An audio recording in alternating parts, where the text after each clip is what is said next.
یہ جگر یہ آنکھیں یہ سر ہے، یہ دل یہ جگر یہ آنکھیں، یہ دل یہ جگر یہ آنکھیں یہ سر ہے، جہاں چاہو رکھو قدم غوث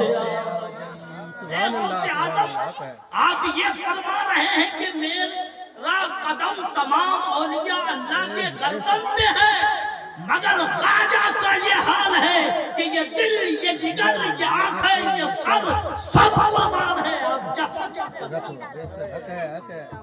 غوث آدم کی بارگاہ میں جب خراج پیش کرتے ہیں تو خواجہ معین الدین اس طرح پیش کرتے ہیں، یہ دل یہ جگر یہ آنکھیں یہ سر ہے، جہاں چاہو رکھو قدم غوث آدم۔ مگر اسی دور کا ایک بزرگ تھا جس نے انکار کر دیا، اے غوث آدم تیرا قدم میرے کاندھے پہ گردن پہ نہیں ہے۔ آپ نے فرمایا جا تیرے کاندھے پہ کسی خنجیر کو قدم۔ غوث آدم نے سراپ دے دی، بددعائیں دے دی، آپ نے کہہ دیا۔ بہت سارے ان کے مرید تھے، ولی کامل تھے، جا رہے تھے غالباً حج کے لیے، اور چلتے چلتے ایک عیسائی لڑکی پر فریفتہ ہو جاتے ہیں، عاشق اور دیوانہ ہو جاتے ہیں، اور دیوانہ ہونے کے بعد جب ان کے مریدوں نے دیکھا میرے پیر کی تو کیفیت بدل چکی ہے، یہ تو اصلیت کھو بیٹھے ہیں، یہ تو اور دنیا میں مست مگن ہے، بہت سارے مریدوں نے راہ فرار اختیار کر لیا، 9 2 11 ہو گئے، مگر کچھ خاص ہوتے ہیں، ہمیشہ یہ رہا ہے کچھ خاص مرید ہوتے ہیں، کچھ خاص لوگ ہوتے ہیں جو مصیبتوں میں ساتھ دیتے ہیں، ورنہ کیا کہتے ہیں کہ وہ دوست جو ہیں جب دولت ہوتی ہے تو ساری دنیا دوست ہی دوست ہے، مگر دوست حقیقت میں تب پہچانا جاتا ہے جب مصیبت آتی ہے، نہیں ورنہ دولت ہے، چائے پان کھلا رہے ہیں، ویلکم سواگت کر رہے ہیں تو سارا بغوا آپ کا دوست ہے، کیا خیریت ہے کیا خیریت ہے، دوست کہاں جا رہے ہیں، چل رہا ہے، مگر جب مصیبت آتی ہے تو اسی وقت دوست پہچانا ہے کہ کون دوست ہے، ورنہ خوشحالی کے دوست تو بہت سارے، تو سارے مرید راہ فرار اختیار کر لیے، 2 4 مرید رہ گئے کہ دیکھیں آخر ہوتا کیا ہے، یہ کر کیا رہے ہیں۔ ایک عیسائی لڑکی پر فریفتہ جب ہو جاتے ہیں تو اس عورت سے پیغام نکاح بھیجتے ہیں، اس نے کہا سنو ایسا ہے کہ جو بھی میرے دھرم میں آتا ہے اسے پہلے شراب پینا پڑتا ہے، خنجیر چرانا پڑتا ہے، ایسا کرو کہ تم مجھ پہ عاشق ہے، تم مجھ سے نکاح کی خواہش رکھتے ہو تو تم بھی یہ کام کرو۔ اللہ اکبر، شارٹ وے میں سمجھئے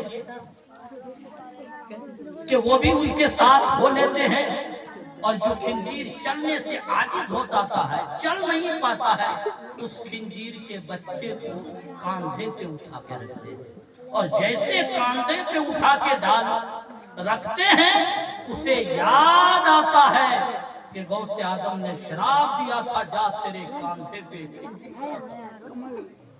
دل کی دنیا بدلتی ہے، کیفیت بدلتی ہے۔